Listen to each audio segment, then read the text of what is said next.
جی آغا صاحب، اس کے بعد ہمارے پاس سوال موجود ہے، اور سوال ہے الکوہل کے حوالے سے کہ آغا صاحب اکثر ادویات میں یا اکثر پرفیوم میں، عطر وغیرہ میں الکوہل کی مقدار شامل ہوتی ہے، ان کے پیچھے لکھا ہوتا ہے کہ کچھ پرسنٹ الکوہل ان میں شامل کیا گیا ہے تو آغا صاحب ایسی ادویات کا استعمال جائز ہے کہ جن کے اندر الکوہل ہو، یا ایسے پرفیوم لگا کر نماز یا اپنے لباس پر ان الکوہل کو لگانا، الکوہل والے پرفیوم کو لگانا جائز ہے یا نہیں؟ اس کی وضاحت فرمائیے گا۔ اچھا زید صاحب، یہ سوال بھی بہت دفعہ کیا گیا ہے، اور ہم نے اس کا جواب بھی عرض کیا ہے۔ شاید ہمارے محترم کالر نے وہ ہمارا پروگرام نہ دیکھا ہو۔ دیکھیں، دو چیزیں ہوتی ہیں، ایک کسی چیز کا نجس ہونا اور ایک کسی چیز کا حرام ہونا۔ یہ کوئی لازم ملزوم نہیں ہے کہ جو چیز وہ حرام ہے وہ نجس بھی ہو، ایسا نہیں ہے۔ یعنی جو چیز نجس ہے وہ حرام ہے، یعنی یہ آپ کہہ سکتے ہیں جو چیز بھی نجس ہے وہ حرام ہے، جو چیز بھی نجس ہے وہ حرام ہے۔ 10 نجاسات ہیں تو وہ سارے کے سارے جو ہے نا وہ حرام ہیں، لیکن ایسا نہیں ہے کہ جو حرام ہے وہ نجس بھی ہو، جو حرام ہے وہ نجس بھی ہو۔ جیسے یہ جس مچھلی کا چھلکا نہیں ہے وہ حرام ہے لیکن ناپاک نہیں ہے۔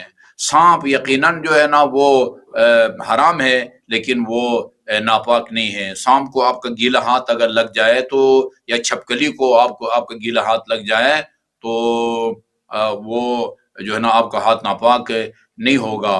تو پہلے تو اس دونوں میں فرق کو سمجھنے کی ضرورت ہے کہ جو بھی چیز وہ نجس ہے وہ حرام ہے، لیکن ایسا نہیں ہے کہ جو بھی حرام ہے وہ نجس بھی ہو۔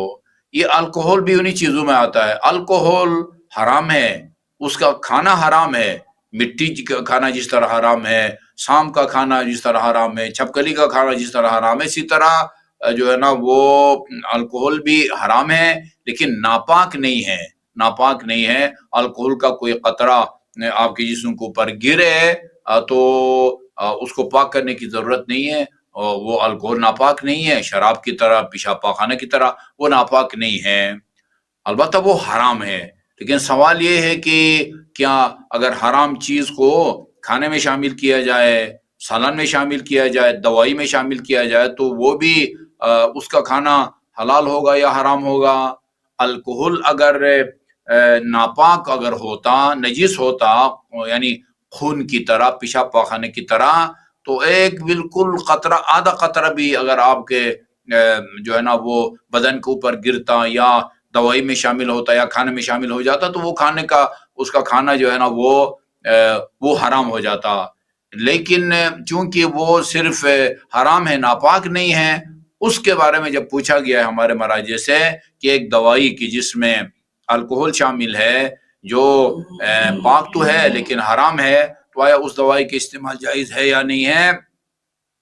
جب پوچھا گیا فقہاء سے، خصوصاً آیت اللہ عظمی آقا سیستانی حفظہ اللہ سے، انہوں نے فرمایا ہے کہ یہ الکوہل کی مقدار اس میں اگر 2% سے زیادہ ہے تو پھر وہ جو ہے نا وہ اس کا کھانا جو ہے نا وہ حرام ہو جاتا ہے، لیکن اگر اس سے کم ہے تو پھر کوئی حرج نہیں ہے۔ اس کی واضح جو مثال ہے وہ ہومیوپیتھک کی جو دوائیاں ہیں اس میں آپ کو شیشی دیتے ہیں، بوتل دیتے ہیں، اس کے اندر جو ہے نا وہ مطلب قطرے ہوتے ہیں، لیکوڈ ہیں، اور آپ سے کہا جاتا ہے کہ مثلا آدھا گلاس پانی میں اس کے جو ہے نا وہ چند قطرے، 10 قطرے جو ہے نا وہ آپ ڈال کے پیے ہیں۔ اب یہ جو اس چھوٹی سی شیشی کے اندر جو دوائی ہے وہ پیور الکوہل نہیں ہے، اس میں الکوہل شامل ہے۔ اب کتنے فیصد ہے یہ تو میں نہیں بتا سکتا، لیکن اس میں وہ 100% الکوہل نہیں ہے، اس میں الکوہل شامل ہے۔